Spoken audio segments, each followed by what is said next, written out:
Good afternoon, guys. This is Tracy. Um, I recorded this video on an SHTF and Prepper library yesterday, and I can't get to upload. So we're just gonna go through and talk about some of the books. Now, currently, I am not in a position to homestead because the landlord here has very strict rules about planting stuff. But here's the deal. We're going to talk about the genres of books, the variety to have. If you're going to buy any books on homesteading, Back to Basics by Reader's Digest, phenomenal. It has everything from choosing your property to garden, raising your livestock, crafts you can sell, the whole 9 yards. Alright, for survival. For this, I got the official U.S. Army Survival Guide. Those of you who've been here a long time, you know my dad served in the Korean and Vietnam Wars. There's a lot of things in this book that he taught me, and I forgot over the years. However, I'm so happy that I did get this book because it just reminded me of so many conversations we had as I was growing up.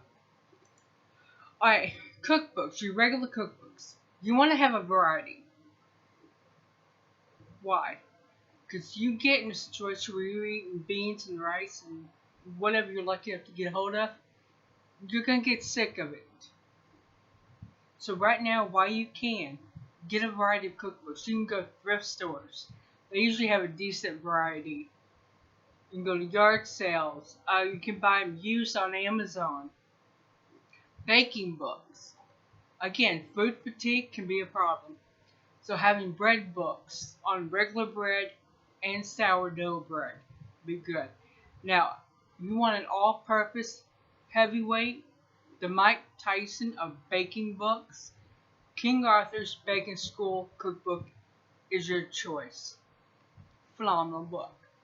Canning cookbooks. Alright, the one I learned to can with by Georgia Verosa was the Amish Canning Cookbook. She covers everything. She even has a chapter dedicated to toddler lids. Seriously. Alright. The next one is All New Ball Book of Canning and Preserving. There's several of the chapters have like guideline charts for canning, like salsa, how to change out things without screwing it up so bad you'd have to pressure can it. Next. Now y'all know, like I said, if you've been here a while, you know I have serious issues with government.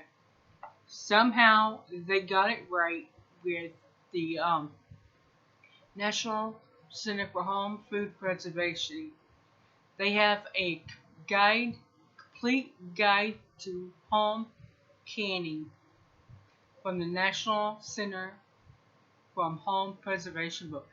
This is a good book. I mean, a lot of the ladies I've watched can over the last couple of years, Lisa Sutton, Linda from Lynn's Pantry, Angie from Angie's Pantry, Heather from Needy Homestead, all these ladies rave about this book.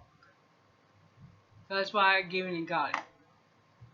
The unofficial All-American Canner Cookbook by Sandra May is hands down the best for a pressure canning cookbook.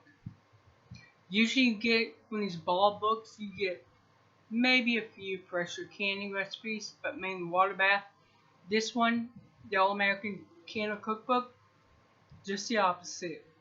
You get more pressure canning recipes than you get water bath recipes.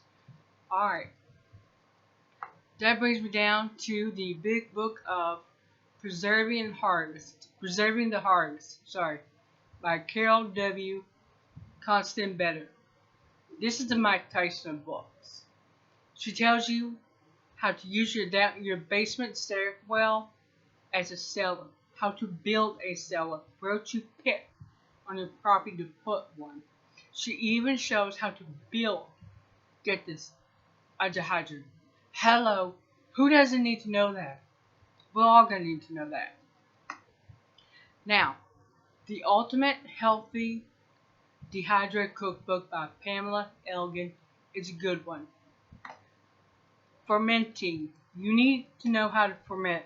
Fermenting foods is what puts the probiotics that are very good for our bodies into food. Fermenting Food Step by Step by Adam Elbot. This is a good book. I mean, he's covered every aspect from dairy to condiments. Great information, great book.